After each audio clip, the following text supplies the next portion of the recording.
Gareth, welcome to SHOWstudio. Thanks for having me. So we're here to do a re-see, which is where you talk through your most recent collection and explain some of the inspirations and the ideas behind it. Talk to me a little bit about the thought process behind the show. We're going to watch a video of the collection and also a film that you made with Ruth Hogben sort of in advance. But I know that there were some sort of bigger themes that have been part of your work for a number of seasons. And you talked about the sort of fight or flight mentality and just give me a little bit of a context to this show. Well, I mean, we were thinking, and when I say we, I mean me and Carson, my partner, who I work with, for a while we went to America for the election. And it was deliberately for the election? You went I mean, Carson's a bit of a political geek, and he'd never been to Washington. I've never been to Washington. It kind of seemed appropriate to go because it's, it's quite. We thought it was, and it kind of was, quite a monumental thing. So we went to Washington and we spent a few days there. And on the day of the election, we got a train to New York because we were meeting a few people there. Michelle Lamy was there, and. Yeah, I mean, it was a moment that we thought was going to be very celebratory and kind of quite an ecstatic thing, and it obviously turned out to be very different. And that kind of assumption that I think a lot of people had about how things were going to play out was a reason, I think, to kind of investigate the reason behind those kind of decisions or why the reality comes about. In that way, and also to kind of really it's more of a warning sign, I guess, of this kind of warning against this mentality of wanting to build borders and create walls and kind of isolationism. This whole kind of rhetoric, I guess, was something that we felt was important to do, and I was kind of very dubious about kind of dealing with those ideas in the context of a fashion show, because I've never really been so inclined to include such kind of brazen politics within the presentation or the work itself, but I kind of felt that it comes to a point where there's a reason or there's a moment where you just have to have your voice heard and you have to give these certain kind of ideas a platform. Almost that you can't ignore them when you are making work. Exactly, and also, the reason I kind of reconciled the whole thing in my head is working within the fashion industry and being made up of predominantly women, gay men and immigrants. It's kind of seems that it's, kind of not as flippantly as why not, but it just felt really important to address the reality of things that are going on around. And I was quite kind of surprised or disappointed that it wasn't such a big thing that was dealt with that season, because it was all over the place. It was everywhere. Yeah, it's interesting. That's one of the things I wanted to talk to you about, because I interpreted, going to those shows, and particularly the men's shows, which were around the sort of Brexit discussions, and then going forward into sort of Trump being elected. It felt like there were these two distinct things. People would either go very, very pessimistic and almost dystopian in this kind of anger, like, look how pissed off we are, or there was this kind of, heady optimism and a sense of escapism, like full fantasy. Which is probably kind of, if you're a massive, massive corporate brand, it's probably kind of all that you can do. It's very hard to get on your high horse when you're for sure. selling handbags for £2,000. Yeah, also quite alienating to a lot of people, I guess. You have to think about your market, but I guess we're in a fortuitous situation where we don't really have those constraints or people kind of telling us what to do, or, basically we're not really that concerned about the idea of commerce doesn't really come into what we do with the creative for the show. There's the show and there's a showroom, and it's kind of, if people want it, they can have it, but we don't. So do you see the show more like one of your, because I know you also do work with, within different contexts of performance and what have you, do you almost see it something like that, almost like a piece of installation rather than this being a sort of... Yeah, I mean, we always try and do that, and I think it's gone, it kind of goes in sort of, not peaks and troughs, but it's kind of, we always try and do something that has a essential feeling to it, that it's kind of a vitality or a vitalness to it that you know, otherwise why do a show if you've got nothing to say? Yeah. It's just this season was quite different, where it wasn't necessarily trying to say those things via clothes, it was the whole thing. Okay. And that's something that we've never really done before. Certainly not in such a kind of quite monumental, monolithic kind of, this is quite a singular statement as that, and it's also so geared towards one particular thing, but I just, like I say, I felt it was something that needed to be done, and that it just felt like I would really have regretted that opportunity to have the kind of visibility and platform to kind of show what we do in that context, so we decided to kind of to run for it, yeah. So you mentioned doing the whole thing, so talk to me through that process. So it started with a film that you made with a collaborator, your long-term collaborator, Ruth Hogben. Yeah. And it's strange because the film was made before the collection, which usually you kind of go the opposite way, where the film kind of features the collection, whereas this is almost like a teaser for the collection. And talk to me, let's watch the film and talk to me. This is a King Lear quote. Yes. Is that right? So which we felt was quite apt, you know, it's kind of that idea of, you know, history repeats itself, and you know, we were working last season on an opera that opened at the Opera Garnier called Elie Gabelot, and it's about a kind of demigod, kind of power-hungry, quite opulent, extravagant emperor who ultimately was kind of met his death because of all of these things that made up his character, and we just thought that was quite an apt kind of parlay to the whole like Trump thing. So the idea of working with Rebecca Del Rio, I mean, we'd used her music for spring summer 2013 before we kind of before we'd met her. Basically we met her through that. She kind of left a comment on the YouTube, I think it was actually the SHOWstudio YouTube channel that she left a comment on. Bringing people together. Yeah, we got in touch, and she lives in LA, and we work with Chrome Hearts, who are based in LA, so when we were there with Chrome Hearts we met up with Rebecca, and she's super lovely, very kind of warm, and kind of very up for kind of being part of things. So she just happened to be coming through London from LA. She was going away to Paris for to go to Silencio for the David Lynch club. She was performing there.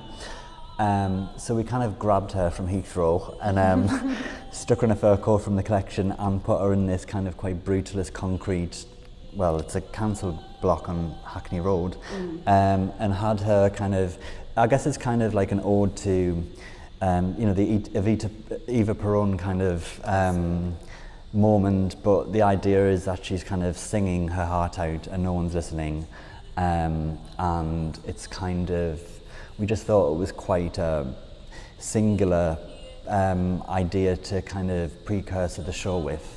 You know, and it's kind of nice that people are kind of walking around, and there's a little woman kind of looking out of our doorway and stuff.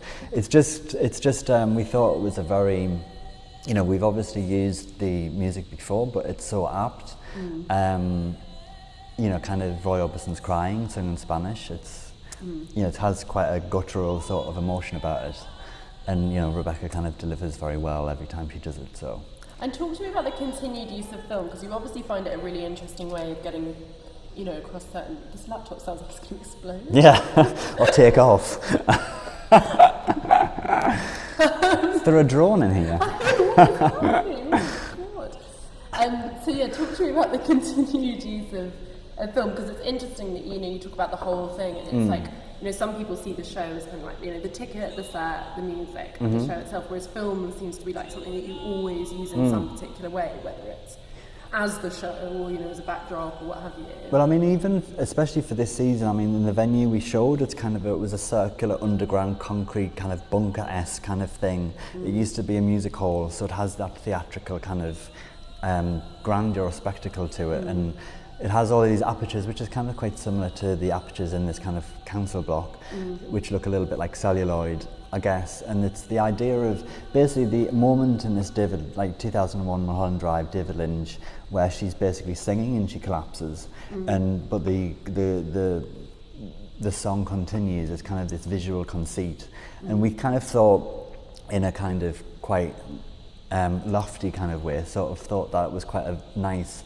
metaphor for this idea of truth, in like a post-truth kind of environment that we kind of find ourselves in. So I guess on that level it kind of made sense to just do something that you would never be able to kind of replicate or present in a show format, especially in the venue we knew we were going to be shown, because it's in the round. So we just wanted to, I guess, flavour the audience, because we sent it out to all of our guests. It's not necessarily like an Evite, but it was kind of it's obviously a piece of work in its own right, but we wanted to kind of introducing to set the tone, and I just think that films, we've used film in very different ways, and I think this was quite a powerful thing that we really were quite lucky to be able to do, but it was important for us to get it in there. This idea of, it's such a powerful moment of kind of solitude, and this idea of fakery, and it links all back to this idea of Hollywood and stage sets and kind of smoke and mirrors, which is kind of that's what fashion's all about. Exactly, it's like it's an analogy for the fashion, and I guess it's about trying to strip away those layers and present something that feels quite trying to think of a word that isn't so I'm not going to say honest or authentic, but to try and do something that feels trying to do something that just feels worthy, or kind of just that it means something, because for me fashion is it's like a bookmark of where we are and what we're doing and what we're thinking, and a lot of the times it's about where I am and what I'm thinking, but I just think this was much more about a wider notion of kind of I guess it poses a question of like, what are we thinking? And that can be taken in quite a few ways. In quite a few different ways. It's interesting, we did an interview recently on SHOWstudio with Wolfgang Thomas, who obviously has been very politically active. I met him on his way out, if you remember. Yes, I do remember. Yeah. Those perfectly links back. Yeah. Because one of the questions that he got asked, and it was submitted by Neil Tennant from the Pet Shop Boys, is he talks about, by addressing these political themes within his work, I'm paraphrasing here, does he genuinely feel like he can change opinions of, right-wing, pro-nationalist people, or does he see it as sort of preaching to the converted? And I'm interested in how you see it in terms of a collection like this. Is it more about giving hope and a sense of validation and empowerment to people who already maybe feel disillusioned with the political system, or do you hope also that through fashion, messages can get across to people and change minds? I mean, I think it's just important to do those things, and if you remain silent, then it's kind of a travesty to be able to allow things to happen. And if you allow those things to become normalized, then they would just become part of our psyche, they become part of who we are. And I think you have to, certainly with certain things, have to kind of ride against those things. And not that this is, we have any illusion that this is going to kind of do anything other than just be a piece of work that stands hopefully and kind of represents a time, but I just think it's important to be involved in those conversations, because if we were to turn it's kind of one of the reasons why we wanted to use the eyes that we did with Val, is kind of this idea of willful blindness and questioning people's sort of moral kind of standpoint of like, you have to kind of and we opened the show with Mary Poppins' lullaby, Stay Awake, and it's kind of all of these kind of things, these kind of quite tongue-in-cheek things to kind of go, we have to wake up and like address where we are and what we're doing. Well, the political situation we find ourselves in now, and kind of the factors that have led towards it, has run parallel in the kind of increasing corporatization of fashion. So it's so interesting, because I imagine that when you were starting out, when you were doing your MA collection, your BA collection, your graduate collection, to make these kind of statements about the world would have felt very normal at London Fashion Week, but everything's got so professional now that I think even in somewhere like London, which is known for being, the city of statements and sort of, freewheeling creativity, fashion is so much more of a big business and it's much more careful about what it says and communicates. Yeah. So, you know, you are one of those few designers who's still... Well, it's, you know, it's a privilege to be able to have that platform, but it's a shame, and you're right, it's a shame that it's not something that is utilised as much as it should be. I think London has, and always I think will have that reputation of being quite a free-thinking kind of utopia where people can express themselves and make mistakes, but I think it's becoming increasingly more difficult for people to feel that sense of freedom because there's so many constraints that, you know, you're just exposed to, and kind of you end up questioning why and can I, and once you start overthinking those things it becomes cancerous and it can spread, and you just end up feeling so kind of you know, it kind of feels as if you can't, it feels quite suffocating in a way, and I think that's something that I've always tried to understand and kind of acknowledge and work against, because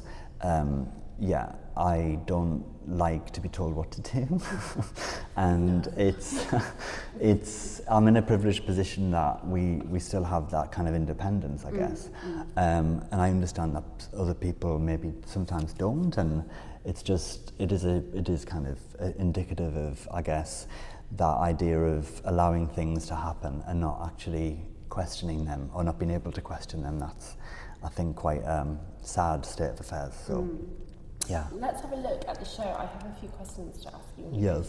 So talk to me a little bit more. You mentioned the venue, and talk to me a little bit about, because you've done some shows at amazing places in the V&A, what have you. So why did this feel... Well, this was a really difficult choice for us. We knew it was going to be a nightmare. I mean, it's kind of, it used to be a venue where they had lots of events, like they did like big music festival kind of thing there. It was actually bought, I think, to be turned back into a cinema. I'm not a cinema, a theatre. But I think they ran out of funding, or they couldn't find the funding, so it just remains this quite barren space. But they've since they've done all of these big music festivals or events there, they've ripped out a lot of staircases, so it's kind of, it's very tight on numbers and health and safety and all these kind of things. They've got no fire alarms, they've got no fire extinguishers. So you have to, you know, it comes as a blank canvas, and it's a kind of, it was a very difficult thing for us to decide to do, because it's quite logistically a nightmare. It was important for us to do it because it just felt perfect. You know, it's like the idea of people looking at each other, and the idea of models being able to stalk around an audience, and the fact it looks like a zoetrope, and the fact it's underground, like 5 stories underground, and it's a bunker, and it kind of feels a little bit like a Trojan horse in the belly of the beast, and the idea of kind of a gathering army sort of ready to sort of come up to the surface and set fire to tears kind of thing. So it had a lot of reasons for us to do it, and it had a lot of logistical kind of kitchen stuff, things that we don't really have to go into, that were just very difficult.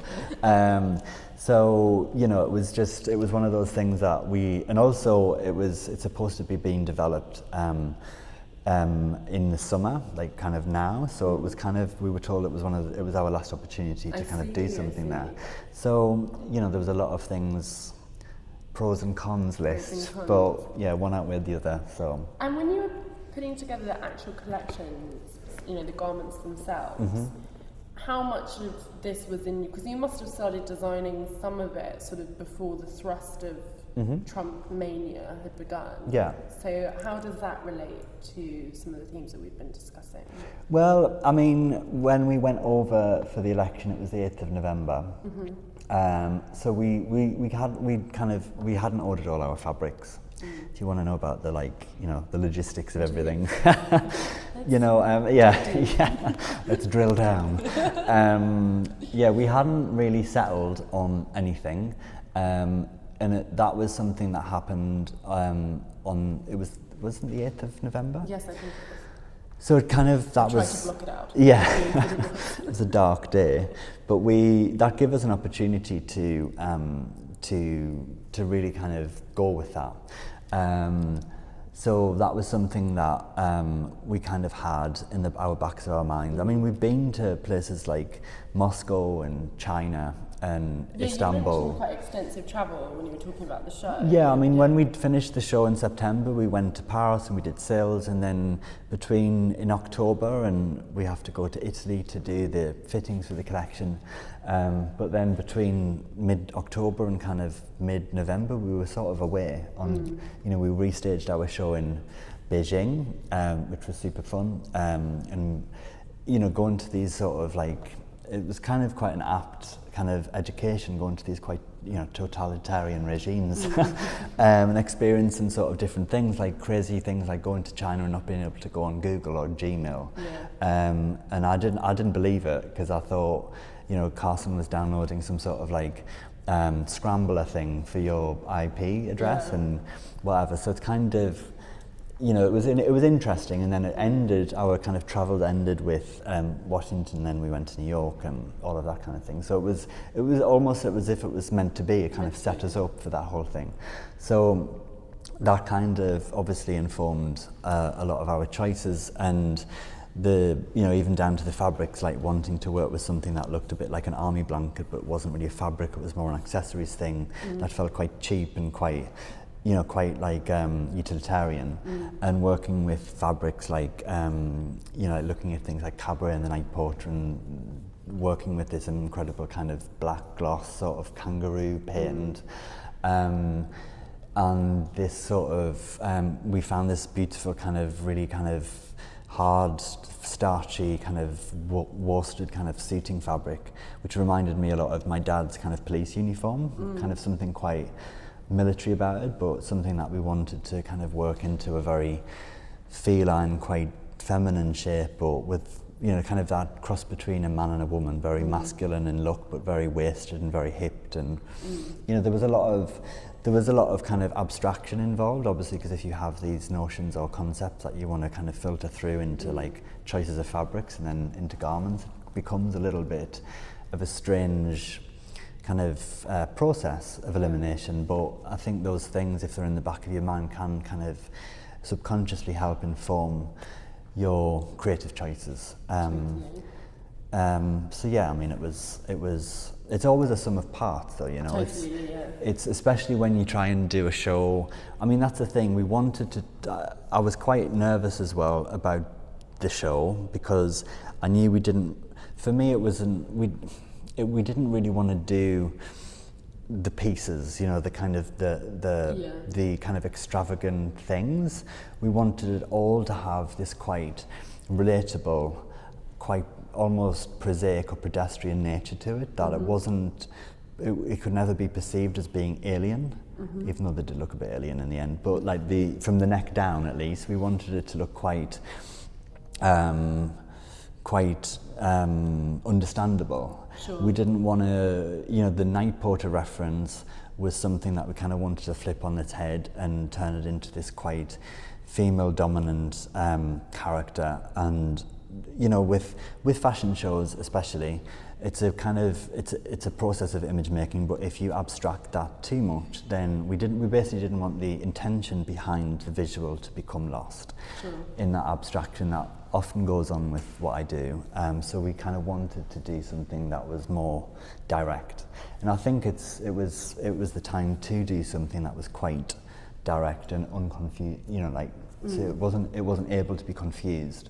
And the intention was very omnipresent. Well, if it gets too theatrical, it falls into that territory that we discussed of feeling like it's escapism, and I guess we wanted to do something that felt like it was very rooted in reality. Yeah, I mean, I can't remember when it was quite a few years ago, but Matt Collins' show, I saw a couple of my early shows with Fashion East, and he mentioned about that show with, the poodle and whatever, kind of ridiculous outfits that we would do, and he loved the fact that they were all grounded by like Dr. Martens, because it was sort of for whatever you could kind of see up top and not really understand what it was about, or kind of the reason, or the like why would you wear that or whatever. It's that wasn't really one of our concerns, but it was kind of the idea that it was all grounded by something as prosaic as a Dr. Marten boot was something that he found quite fascinating, and I think that was something that we tried to work into this. That's fantastic. Yeah. So talk to me, how did you decide on the first, because I want to talk about a few things. I know that the music is really important, but firstly, just talk to me about deciding on the first look. Well, I mean, we wanted to work with Erin for quite a while, and it seemed like it was an apt moment to kind of open with someone so strong and powerful, and she was super excited to kind of, you know, be part of it. And it was, you know, she has a presence. I mean, we wanted a lot of, I mean, I'm reluctant to call it a character casting, but we wanted to have, we wanted to, you know, kind of punctuate the casting with characters that not only look amazing but actually mean something to me and to the people who I work with. So we, you know, the idea of putting Erin, you know, Erin for me, it's kind of, you know, I remember watching those In Fashion things with Nick, and it's kind of talking about that kind of Galliano couture moment. I mean, the Christian Dior, Cleopatra kind of thing. But the idea of putting someone like Erin in something like a leather trench coat and a pair of boots that look like they've got bin bags wrapped around, that's kind of set the tone of how we wanted to tackle what we were tackling. Sure. Which was quite unfussy and quite cutting, I guess. So it was, the idea of trying to set it up for, you know, like, okay, we mean business kind of thing, rather than trying to like add fluff. It was everything's very stripped, and that was quite an intentional thing to do, something that felt, let's remove all of the bells and whistles and let's just concentrate on the pieces that are directional and can actually say what we want to say. I found that eye makeup really interesting in the context of it as well, because it gave the girls this kind of almost like anonymity to them as well, which is so interesting to you talking about the characters, because there was that really interesting tension between these girls who were really instantly recognisable, but then they all had this uniformity. Yeah, well, you know, it also going back to that idea of like a certain kind of circling, growing sort of resistance. We wanted a thread that ran throughout, that I guess sort of tied everyone together, because, you know, there was a lot of different kind of people within the casting that we wanted something to link them all together. How long did it take to do on each girl? I mean, it was a process which started the season before.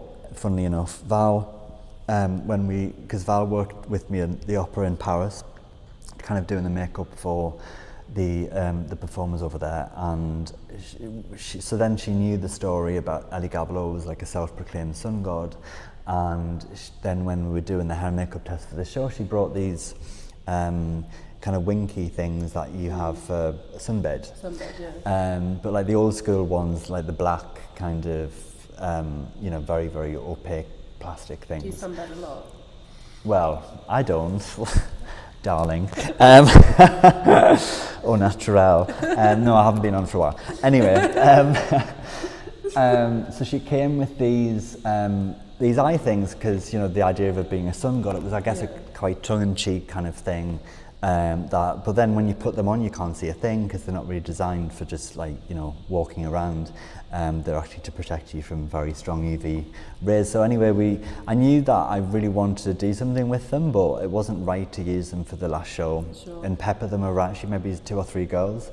It was the idea of doing something that actually made a thing about it, because you know, the idea of them being like these eye covers or blinkers. Blinkers, exactly. There's so many different readings of it, like that I thought that I found that very interesting about the show, like all the different references, because you could go and just see Night Porter, or you could go and kind of understand it very much in the context of the current political environment. There were all these different sort of nuances and references to it, which was really interesting. Yeah, for sure. I mean, we even had a little bit of cabaret with the you know, the kind of Helga moment with the fake eyelashes and stuff, but I mean, we just kind of took the eye peeper thing with the sunbed, and we had a company that I know in London from working with Philip Treacy. They do all of like his kind of quite you know, more kind of plastic kind of or metal hat things, and they kind of modelled these peeper things and like vac foamed them, hand sprayed them, and it was quite a process. But then they just get glued on very last minute. with eyelash glue, and we didn't realise, because it was freezing cold in the venue, it was kind of an intentional thing to make people feel a little bit uneasy and a little bit uncomfortable, that the heat of the body and the cold of the environment would actually result in quite a lot of condensation inside the actual eye cover. No. So not only, I mean, you could see through them, they're kind of like wearing quite a dark pair of sunglasses, but with the added condensation and with the fact that the venue was quite dark in itself, there was a lot of uncertain kind of... We worried that someone would just barge into the front. Well, I think this poor girl, Carolyn, from our production company, Inca, had to stand by the photographers and literally grab the girls in order to make them stop and turn towards the photographers. Luckily, that was edited out in the final footage, but I think it was quite... Because also, we didn't realise in a circular venue, the girls not only can't really see, but even if they could see, they can't see how far or close they are to the girl in front, because they can't see, because they've already gone around the whatever. So it was one of those kind of seat of the pants sort of. I see. Yeah. Well, it looks very slick in the video. Yeah.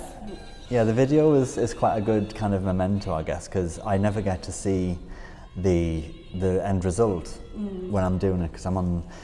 That's why I always have a picture taken of me at the shows with kind of really dusty knees, because I'm always on the floor, kind of pulling at hems and making sure belts are fine. And it was a stressful one. It was the one and only time that I've ever nearly blacked out when I was backstage, just out of pure stress. Do you see it as a bit of a sort of, not a turning point show, but like, you know, because there were elements to it was also a little bit greatest hits. Yeah. A lot of the silhouettes or just little, like, you know, visual signifiers. They seemed like very you, but also like this calm, kind of quiet version as we were talking about before. I guess it's kind of that idea of dialing it down a little bit, rather than always wanting to ramp things up to the max. I mean, you know, then something like that comes out, but large inflatable beanbag cool. But yeah, we have been there before, but I think you know, all these elements just felt right to have together again, or together and reframed in a different way. I mean, that's the thing, we didn't want to feel like we were totally changing the world with the, I mean, that's what I said, I was quite worried about that aspect of it, that it didn't feel like it was an earth-shatteringly kind of you know, kind of pushing it with the closed kind of show, but I just felt that everything together, it needed to be that, it needed that kind of pedestrian level, just to add to the strength of the whole thing. So it was kind of an intentional sort of playoff, and I think I was kind of super happy with it. I mean, it was a process to get to that point, because especially when you try and step out of your comfort zone, and for me, doing something that feels like a certain dial down is kind of stepping quite a lot out of my comfort zone. So, but then, you know, there are certain moments that are quite funny. That are it's quite a lesson in minimalism. Yeah, but you know, it's yeah. I mean, I don't think we could ever really be accused of that. But yeah, it's the singularity of certain things was scary, and I think it's important sometimes to be scared by your choices rather than feeling comfortable in kind of covering everything, or like getting off point and going off piste with your point that you want to make by. There can be a pressure to sort of. I think there's two pressures in fashion, aren't there, when you're showing? One is to like change every season, but the other is to do what people love you for. Yeah. And it's really hard to navigate. Yeah, I know. I had this really stupid conversation. Well, stupid on my part, but it does like totally illustrate what you've just said. With Alex Box, when we're talking about, you know, when you feel kind of as a prisoner of your own making, and it's kind of like, I've always wanted to use fluorescent pink in a collection, for example, but it's kind of, no, that's so unexpected that it kind of feel like I can't do it. And Alex is like, that's bullshit.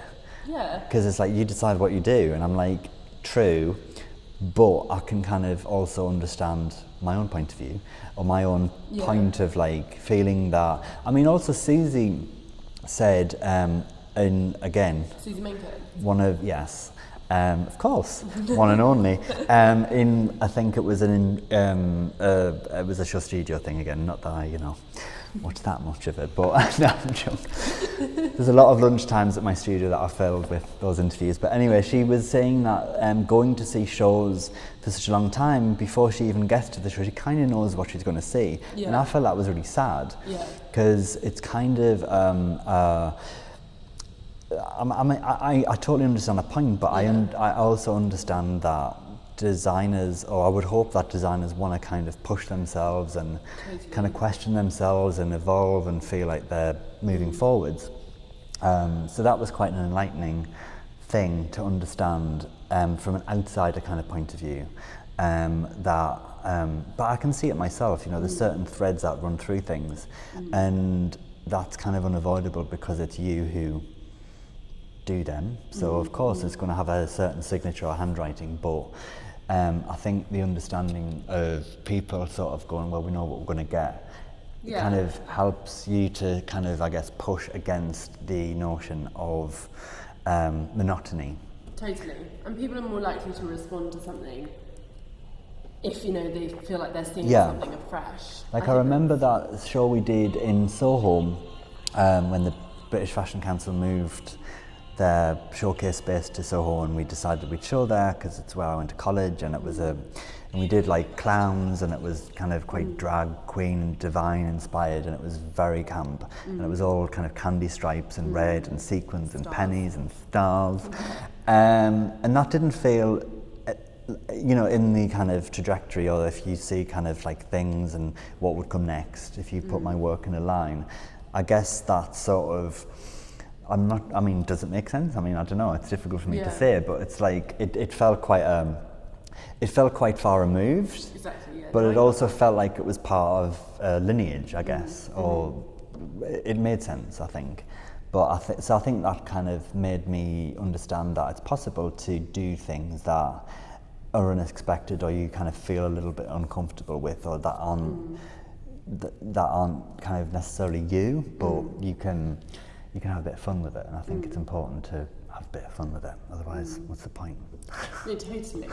Do you see the collection? I think it's really interesting how the kind of feminine codes that you employ, because you talked about it briefly before about like using these really nipped in ways, because in some ways they are kind of quite traditional, like conservative ideas of femininity, but then you kind of, you know, you play with them in this interesting way. And just talk to me a bit about that, because I find that really interesting. Your view of femininity. Well, but using these, when there's so much kind of androgyny around, and then you see a silhouette like this which is so nipped in at the waist, you know, it's almost like a retro femininity. Yeah, I mean, we also had quite a few guys in this show. Totally.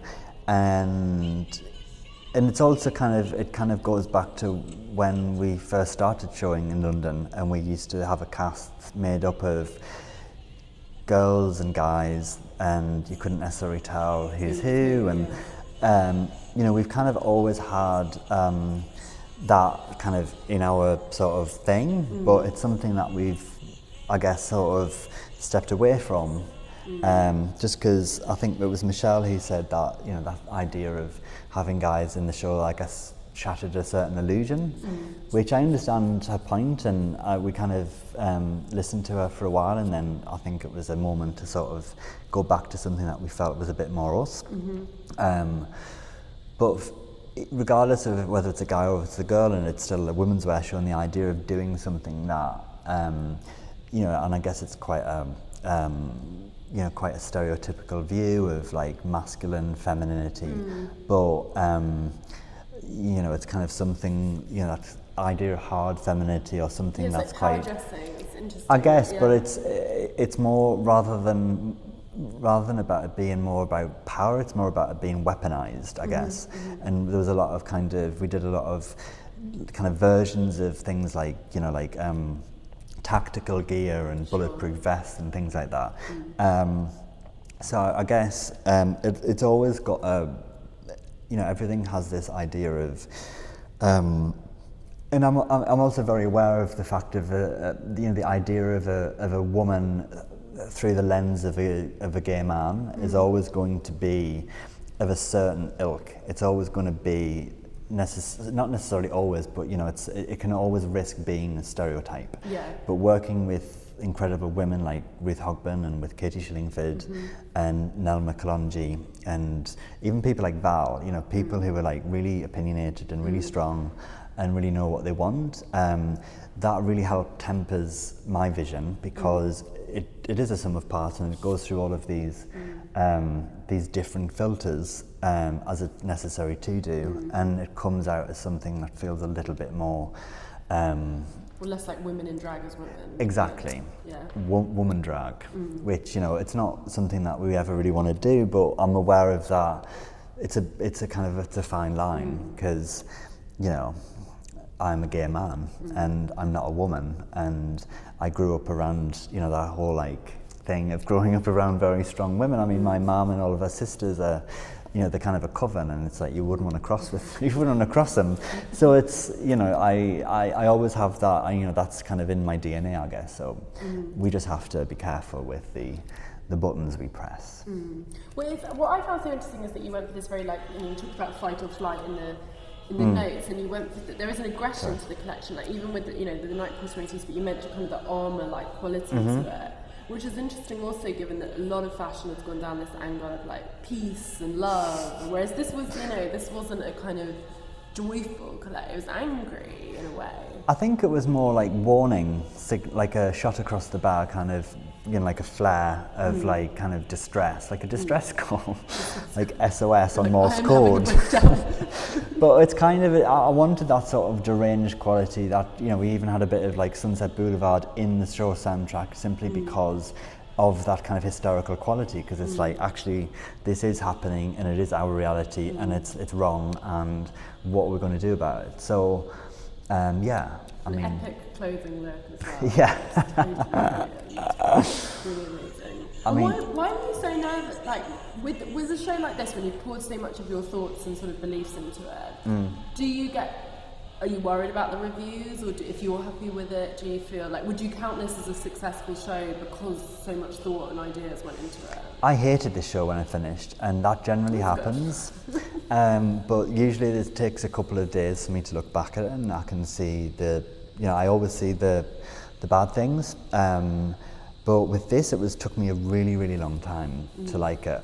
And it's the first time that when I got sent the video, I burst into tears. Oh, I love Simply because it's kind of, it didn't feel real, and it didn't feel like we'd done it, and it kind of felt such a big kind of monumental thing to kind of bite off and digest, that I just felt weird. It didn't feel, every single time I do a show, it feels like I'm at someone else's show, just helping out backstage, and it's hideous. And you can never really connect with the images, because you always have this idea in your head about how you think it's going to look, and then you see them and it's like, it looks awful or whatever. So yeah, it took me a really long time to kind of come around to this one, but I think, you know, with everything that I do, there's always good and there's bad, and I always see that, and I think this was a necessary thing for us to do, and I was really proud that we were able to have the conviction to kind of, I guess, you know, there's a lot of noise and there's a lot of stuff around you kind of making you feel that you have to do some certain things, and to channel that out, it takes a lot of time, and it takes a lot of self kind of questioning, and this is, I hope, kind of one step towards kind of a realization of that, and I hope this is something that we're able to kind of build upon, because you never feel like you want to go back and be safe. You want to be on the edge of, I mean, I guess that's why I like being by the seaside so much, because to stand on the edge of something makes you feel alive, rather than feeling like you're in something and part of something and just surviving and existing. You want to feel kind of on the brink. Thanks, Gareth. Pleasure.